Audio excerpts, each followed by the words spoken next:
Once upon a time, there was a young monk named Taro who lived in a mountain temple in Japan.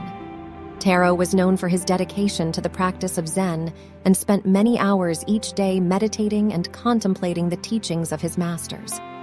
He was a deeply introspective and humble person, always seeking to learn more about himself and the world around him.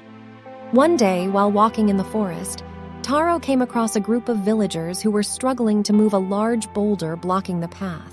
They had ropes and tools, but no matter how hard they tried, they could not budge the rock.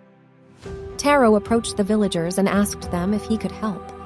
The villagers were skeptical at first, as they had never seen a monk do manual labor before, but Taro was insistent and began to work alongside them.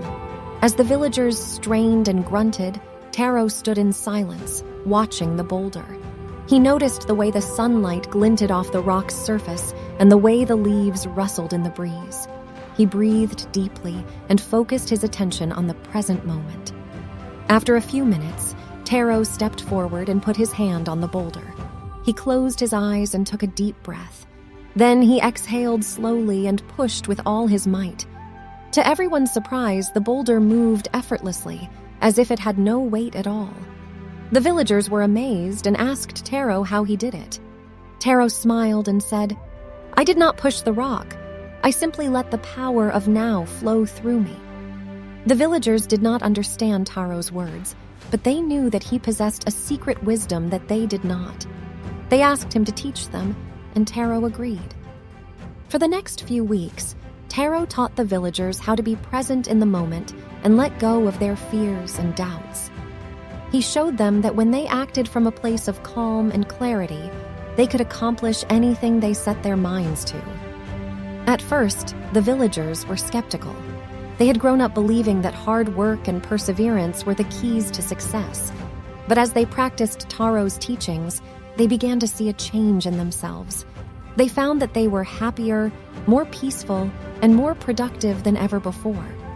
They realized that the power of now was not just a concept, but a living force that could transform their lives. The villagers were so grateful for Taro's teachings that they built him a small shrine at the foot of the mountain. People came from far and wide to seek his wisdom, and Taro became known as the Zen master of the boulder. Years went by, and Taro grew old. His hair turned gray, and his steps grew slower. But his mind remained sharp, and his spirit remained strong.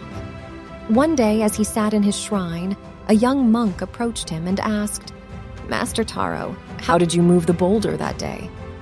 Taro smiled and replied, "I did not move the boulder. The boulder moved me."